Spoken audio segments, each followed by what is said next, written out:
Hello, Shay. Welcome. Hey Jason, how are you doing? Yeah, very good. This is verylastminute.com. And the beauty, we were trying to set this up yesterday, but for whatever technical reasons, we couldn't do it. But today we're going live to the world on the soft system side to sales. And what we're talking about is the feedback within sales, which we both agree is extremely essential, and it's part of the methodology that you should always be using. And so, Shay, look, where are you? Because you're not actually at home today, are you? No, I'm in España today, Jason. I'm over here down the south of Spain in a place called San Pedro. It's a beautiful small city right on the coast, stuck between sort of Marbella and Estepona. It's stunning. So, Lovely. and it's siesta time as well, so I'm very relaxed. That's good. Well, it's a perfect time to actually do this today. And yeah, so looking forward to finally having a catch up for whatever technical reasons it is. And like we will be doing this again next week. All things working well. So yeah, we're talking about the different elements of sales. I think it's the most important part of it. Within the process of whatever process that you're using and utilizing, having feedback, but also the way I like to look at it is feed forward as well. So feedback is what you've just done, and you're analyzing the call, you're analyzing the process, and you're going, well, maybe next time, which is feed forward, I Mhm. can implement those sort of words. Maybe I could say something slightly different, or maybe I should have done something different. Maybe scheduled an email better. Maybe I should have put in a calendar link so it's properly scheduled, or whatever. It in advance. I'm actually suggesting, which is quite a clever idea, is what the call's going to be about. So they're already halfway there to know what the call's going to be about. So you've already informed them we're going to be covering all of these points within the call at 2 o'clock, 3 o'clock, whenever it might be. And when you're on the call, they're really focused, knowing what you're going to be talking about, knowing all the ideas and all the touch points that you're going to be suggesting to them. So they're mentally prepared as well, which is a good common process to do. What about yourself, Shay? Well, going back to what you said about it being important, Jason, I actually believe the feedback cycle is the most important process in sales, st hands down. I don't think anything comes close to it, Jason, because if you think about it, either whether you're new into sales and you're new into a company, even if you're just changing jobs, whatever skills you had in the previous role, you can take with you for sure, but you may be in a different marketplace.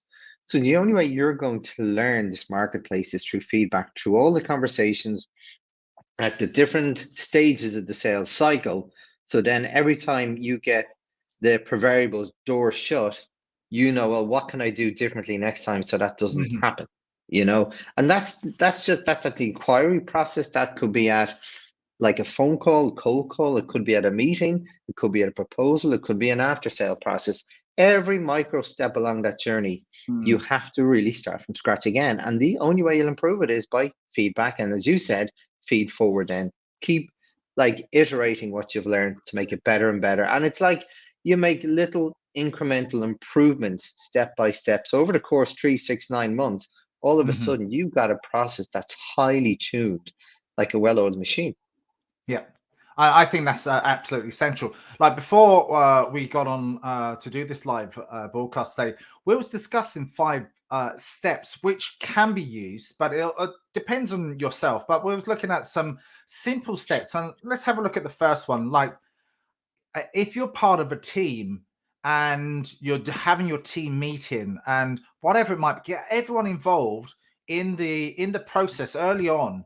I know when I hopped into a HubSpot meeting once before, what they basically do is they have a meeting, but it's really about all of the soft skills that they need and what were the learning points for the week, which I think is absolutely essential.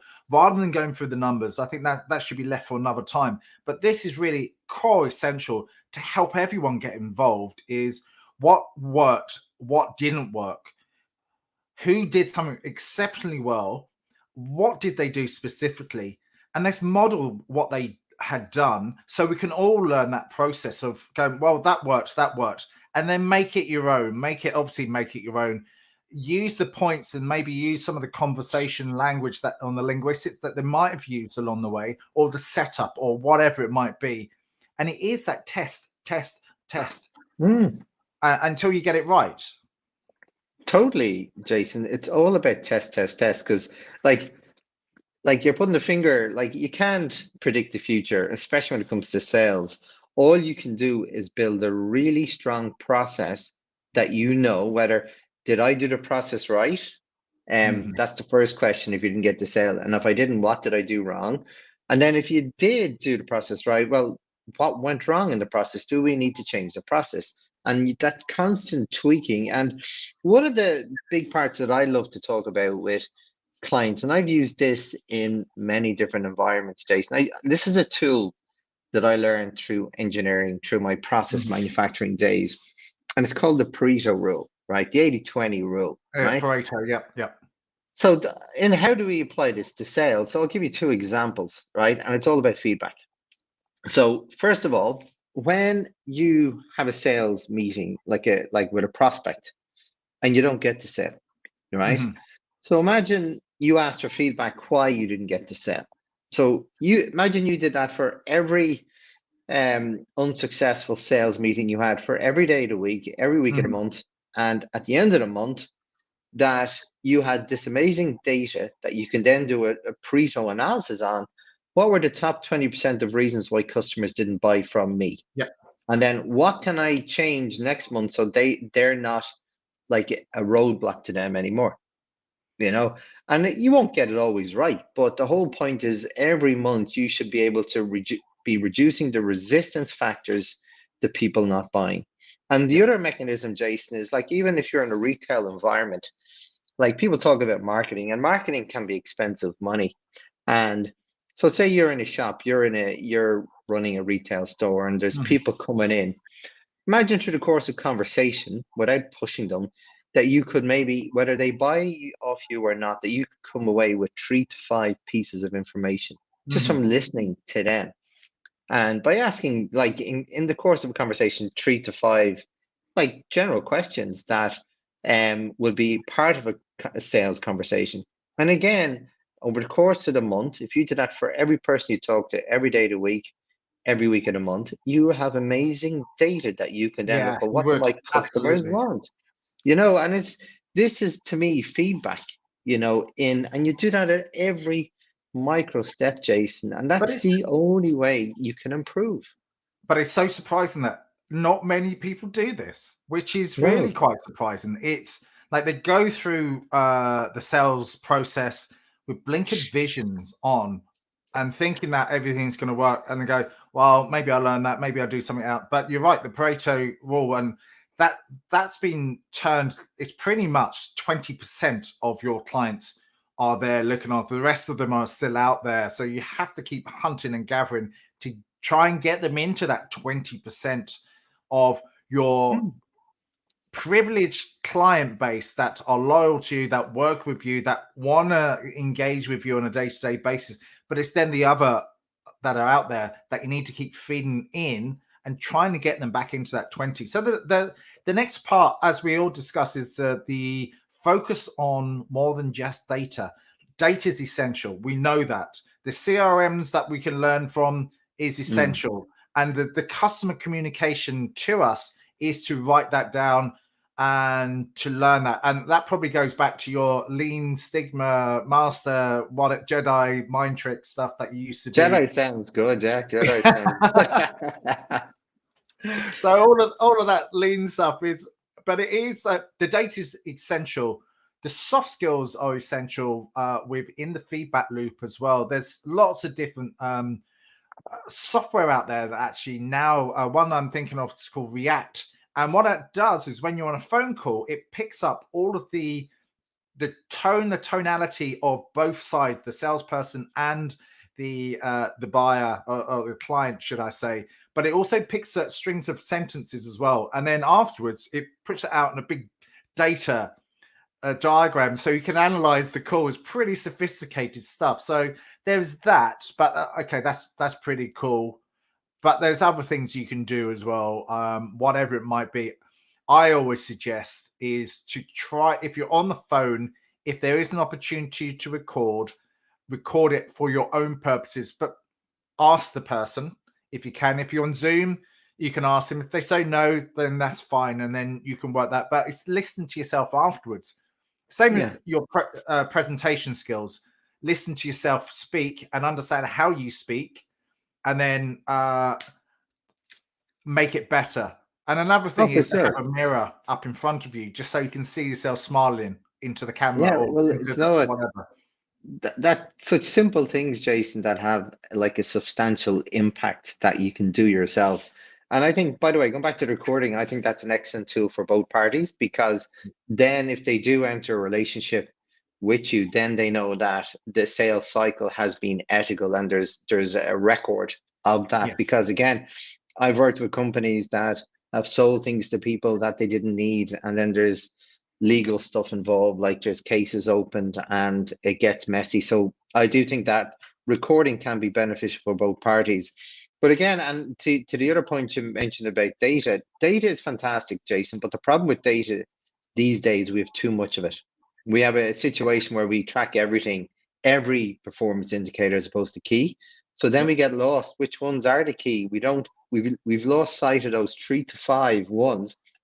So I'm always I'm not saying anti-data, I'm a data person, but just to make sure that you're only focusing on the key ones that will add value to your process, your business, and your customers' ones. Yeah, because otherwise it is analyzing the data too much, and then you're not getting onto the job. It's data this, data that, data whatever, and go, let me just get back to the customer with what I learned from the just razor-like focus and what the core elements are that you need to analyze. So make it all actionable, make it worth, make it on purpose, because without that, like, again, it's like looking out there and it's too complicated. And the brain and the way our brain works, if there's too much data in front of you, you get confused. If you go now, as an example, you're going into a shop and there is too many trainers or shoes in front of you. No wonder, excuse the saying before I get into trouble, women go from one shop to another shop to another shop to another shop because they get overwhelmed with too many shoes to look for or to buy, rather than just keeping it down to simple. So simplicity is key. Well, that's really a good point, Jason. And to give you a good example, an illustration in a different industry, well, it's actually part of sales too. People who go to restaurants, and this has been studied many times over, that if they have a big menu, like lots of options, and they do surveys at the end of their experience, they tend to be less positive, because when you give people too many options, they think, well, do you know what? I really thought I'm stuck between 2 meals here, and you pick one, then you go, I know I should have had the other one. And then you've reduced your experience in your mind of that restaurant. But if you only gave them 5 choices, and they're 5 very different, it's going to stand out which one, and it's going to lead to a better experience. But it's the same in sales. When you give people too many choices, like, people like a little choice. Choice is good, but people always say they want choice, Jason, but it's been proven time and time again, they just they want the perception of choice. They don't want choice itself. They want to give me 5 choices and I'll pick one. Don't give me 20. Well, the brain, how the brain works, the outer layer of the brain, which is the neocortex, if it's displayed with too much data, same with anything like presentation, and there's too much stuff going on the screen or whatever it might be, if you just limit the amount of choices, that's why if you go to SaaS companies, they give you 3 options. The free version, the mid version, and the expensive version, or whatever it might be, the pro version, or whatever you want to call it. Simplicity, then you can choose for 1, 2, or 3. You can go for the basic version, or you can go to the intermediate, or you can go for the advanced version. Simple, then you understand it. The same analogy, that's why restaurants with a smaller menu, it's just easier. People make that decision straight away, and they can go, yeah, I love that, and I love that, and I love that. Just quick and easy, and understand.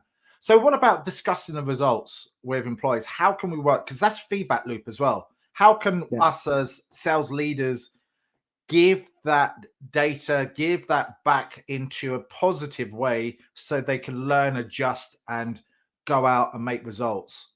It's a really good question, Jason, because like if you think so, say if you've got it, you think your sales team structure, right? You maybe have a few managers, you have a director, and then you have the sort of key account managers, for example, on the ground.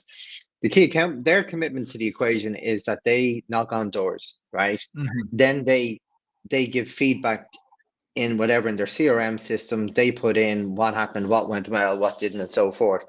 But then it's the managers from, in my opinion, I'm not saying it's everyone's, but what I believe that management head office should be doing should be analyzing that data, the insights, right?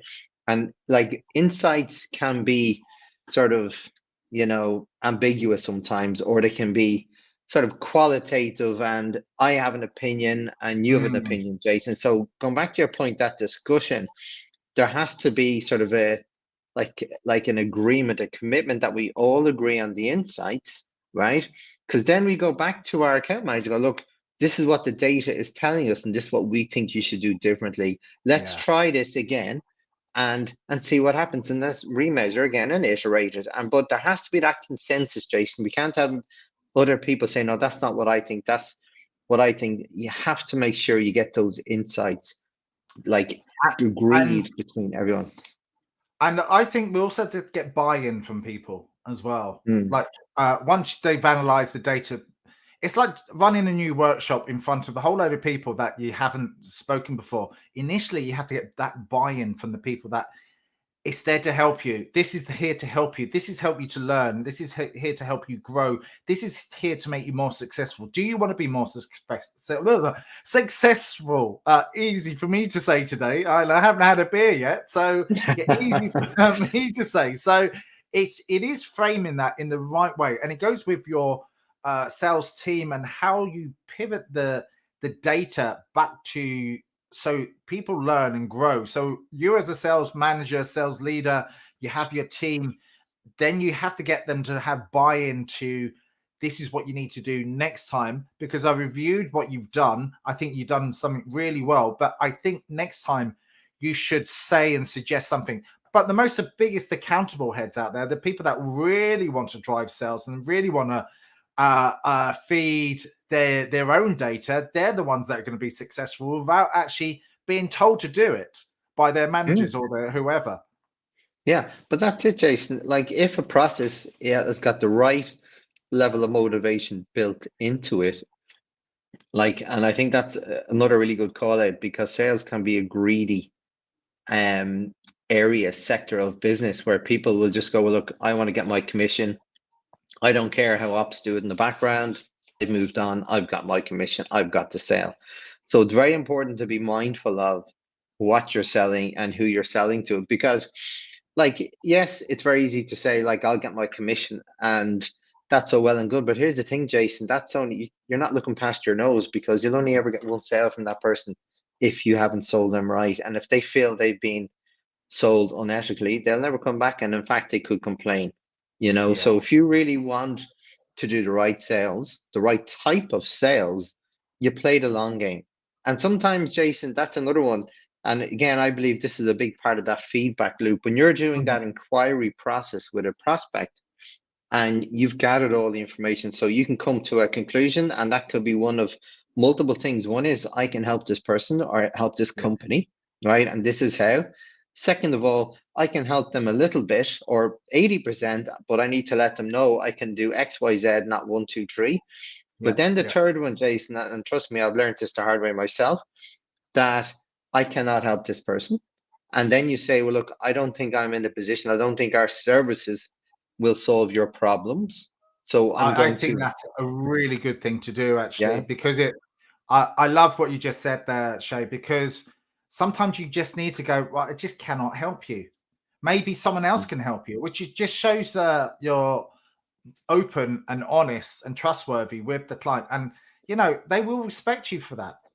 Yeah, and here's the thing, Jason. I did that. I learned that the hard way because when I was starting out myself, like I was just taking everything. I was hustling, but Yeah. I learned the hard way that my service didn't match a particular need. I thought I could work around it, but didn't, and I just learned it's painful on both parties for both parties. But here's the Yeah. thing, Jason. I've turned down some work in the past, and like not only like were they really grateful, I passed them on to a colleague who was able to look after them, so I did solve their problem, but just not through me. But here's Yeah. the thing, Jason, because they respected my integrity, they actually got me a job with one of their colleagues, and I did some work because they knew I could help their colleague. So Yeah. you build that relation. It's not just about that quick win.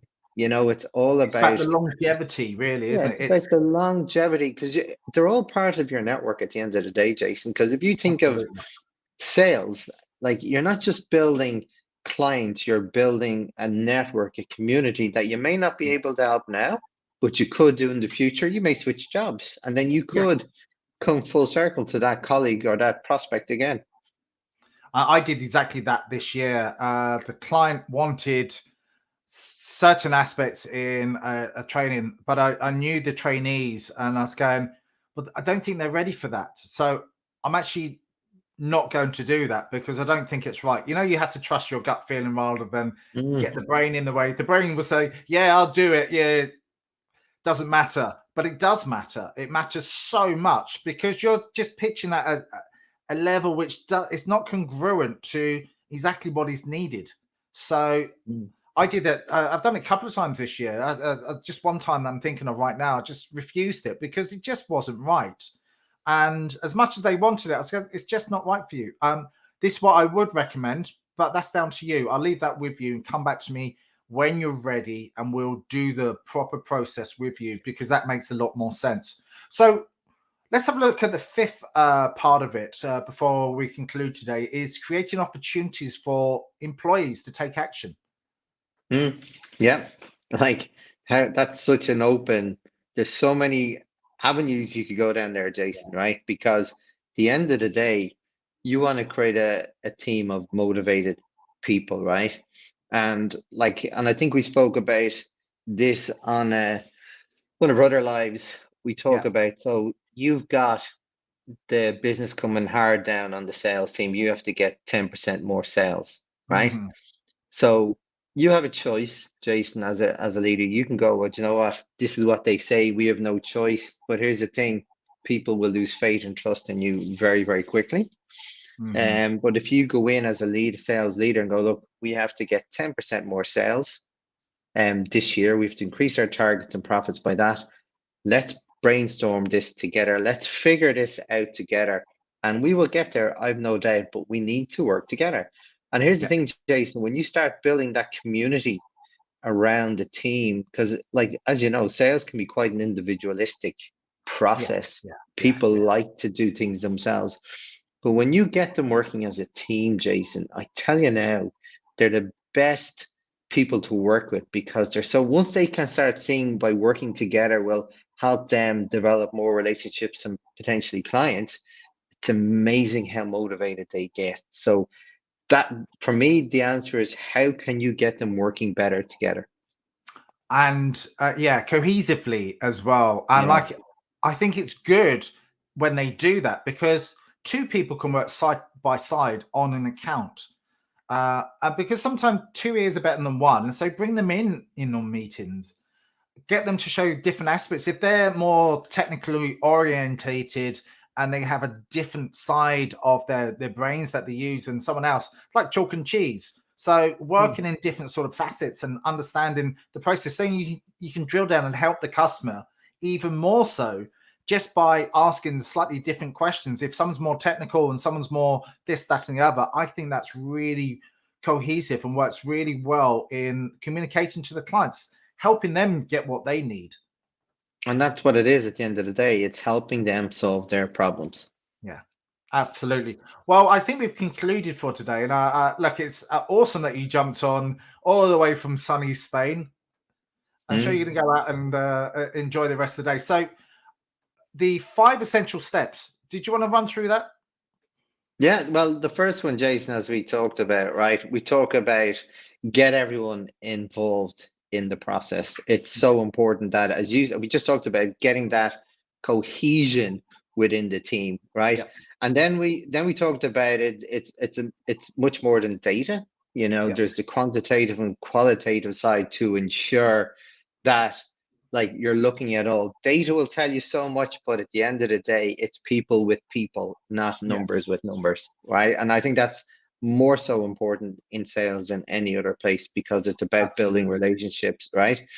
And then when we talk about data, to make sure we're analyzing the right data, that we're just talking about the key performance, not every performance, and then making sure whatever we get, we do something with. Because there's no point in measuring something if you don't do something with it, Jason. They're just dead metrics, and you're wasting time gathering them if you're not going to do Yeah. something with them.